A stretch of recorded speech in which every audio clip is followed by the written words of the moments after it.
जळगावच्या चाळीसगाव तालुक्याला या ठिकाणी अतिवृष्टीचा मोठा फटका बसलेला आहे। तालुक्यातील शेकडो एकर शेती जी आहे ती या ठिकाणी पाण्याखाली गेलेली आहे। शेती पिकांचं अतोनात नुकसान झालेलं आहे। आपण सध्या या ठिकाणी हातगाव शिवारामध्ये आहोत।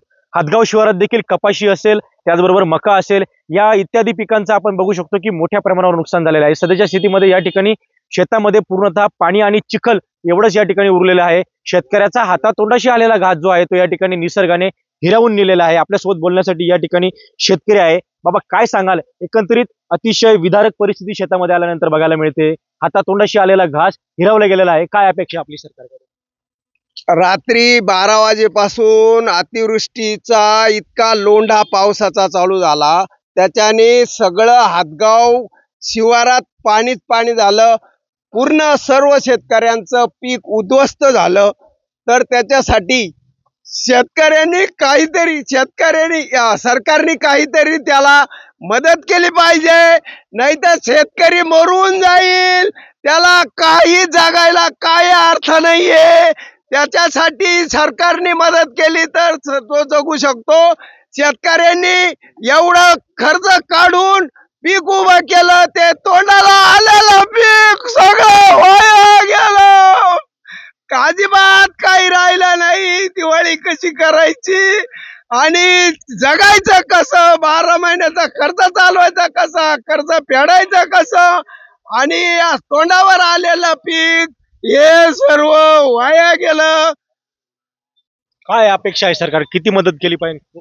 सरकारने 50,000 रुपये हेक्टरी जरी दिले तरी चालेल, का जास्त एकरी आमचं 1 लाख 2 लाख 3 लाख 5 लाख खर्च झालाय।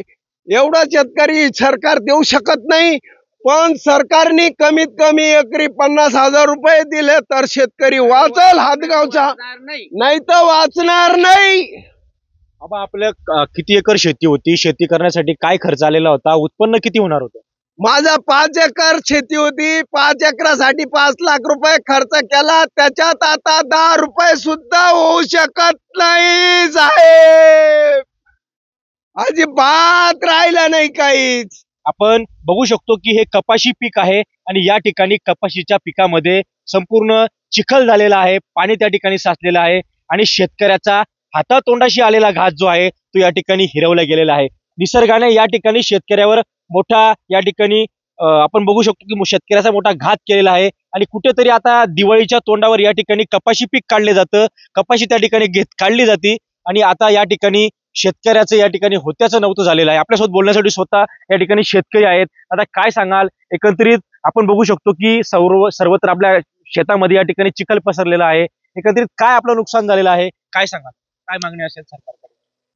आता माझं 5 एकर शेत आहे।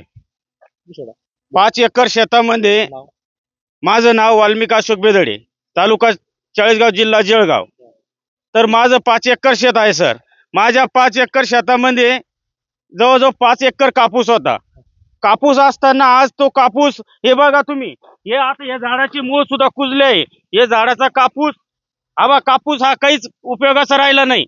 आता या कापसाला बेभाव जाणार आहे किंवा तो काढणी सुद्धा नाहीये। आणि अचानक ढगफुटीसारखं असं दृश्य, म्हणजे कधी न पाहणारे दृश्य असं घडलं। तर या दृश्यामुळं काल जे स्वप्न होते, दिवाळी तोंडावर आली, सर्व स्वप्न, कर्ज फेडायचं, कर्ज कसं फेडायचं, जवळजवळ बँकेकडले कर्ज, सावकारी कर्ज आपण हे फेडू, ह्या हेतूने आमच्या शेतीवर सर्व अवलंबून होतं।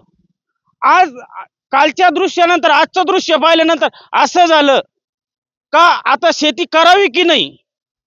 युवा पिढी या दृश्यामुळे अशी स्थिती झाली साहेब का युवा पिढी ही शेती करणार नाही। कारण अचानक हातातोंडाशी आलेला घास, एकदम म्हणजे तोंडाशी आलेला घास। आज 5 एकर क्षेत्रासाठी मला 2.5 ते 3 लाख रुपये खर्च आला आणि त्याचं उत्पन्न 5 लाख रुपये होणार होतं। आणि या हिशोबानं बरेचशा शेतकऱ्यांनी रंगवलेलं स्वप्न, कर्ज परत फेडू आपण किंवा दिवाळीच्या हिशोबानं दिवाळी तोंडावर आली, दिवाळी गोड करू, पण कालच्या दृश्यानंतर आजचं दृश्य पाहिल्यानंतर असं झालं साहेब का ही शेती ही करायची नाही। शेती करणं हा एकदम शेतकऱ्यासाठी एकदम म्हणजे काय म्हणते, एक सट्टाबाई झालाय। कारण कधी ढगफुटी होती, कधी अवकाळी पाऊस, म्हणून आज 5 लाखाचं नुकसान भरपाई केल्यासाठी काय मागणार आहे सरकारकडे? काय मदत? फक्त सरकारकडे भरपाई की नाही मिळणार? शेतकऱ्याची भरपाई की सरकारकडे मिळणार नाही. शेतकऱ्याला फक्त मदतीचा हातभार लावण्यासाठी आज हेक्टरी जवळजवळ 2.5 ते 3 लाख रुपये लागतात. 2.5 ते 3 लाख रुपये आणि उत्पन्न हे काही झिरो होणार आहे. जे स्वप्न रंगवले असता किंवा दिवाळी आली, दिवाळी कशी करायची आज शेतकऱ्यांना ही चिंता पडली. हे कापसाची ही स्थिती झाली, दिवाळी कशी करायची? दिवाळीची आजची स्थिती होणार आहे अशी अवघड होणार आहे का कोणाकडून, म्हणजे लहान मुलांसाठी कोणाकडून उसने पैसे आणावं लागेल, त्यावेळेस दिवाळी होईल.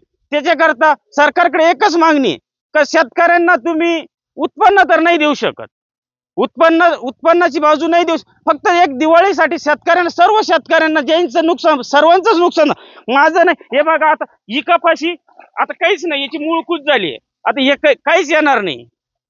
याच्यासाठी लागणारी मजुरी किंवा खत, बी भरण सर्वच हिशोब जर केला तर शेतकरी अतिशय हवालदिल झालाय. आणि एवढ्यासाठी फक्त सरकारला एकच विनंती, तुम्ही हे उत्पन्न भरून देऊ नाही शकत, पण हेक्टरी नाही, एकरी 50,000 रुपये ही मदत जाहीर करा, ही नम्र विनंती. कारण मदत, फक्त मदत, उत्पन्नाची बाजू नाही. कारण उत्पन्न हे 5 लाख रुपये नुकसान झालंय आणि मदत म्हणून फक्त 50,000 रुपये द्यावे, ते पण दिवाळीच्या अगोदर द्यावे. कारण ज्या वेळेस तुम्ही देणार आहे त्याच वेळेस शेतकऱ्याची दिवाळी होणार आहे, नाही तर दिवाळी ही अंधारात राहणार आहे. आपण बघू शकतो की या ठिकाणी शेतकऱ्यांचा बोलताना या ठिकाणी थरकाप उडतोय. आपण बघू शकतो दृश्यांमध्ये या ठिकाणी पूर्ण शेत जे आहे ते या ठिकाणी चिखलामध्ये गेलेलं आहे आणि हात जोडून शेतकऱ्यांनी त्या ठिकाणी सरकारकडे मागणी केलेली आहे की दिवाळीच्या आत आम्हाला या ठिकाणी एकरी 50,000 रुपयाची मदत करा, तेव्हाच आमची दिवाळी जी आहे ती या ठिकाणी गोड होणार, नाहीतर या ठिकाणी दिवाळी जी आहे ती या ठिकाणी शेतकऱ्याची दुःखामध्ये जाणार आहे. एकंदरीत अतिशय विदारक चित्र या ठिकाणी तालुक्यामध्ये आपल्याला पाहायला मिळत आहे. शेकडो एकर शेतीचं नुकसान त्या ठिकाणी अतिवृष्टीमध्ये झालेलं आहे आणि पंचनामे सरकार केव्हा करतं आणि काय मदत करतं हे देखील पाहणं आता महत्त्वाचं ठरणार आहे. खेमचंद कुमार, TV9 मराठी, चाळीसगाव, जळगाव.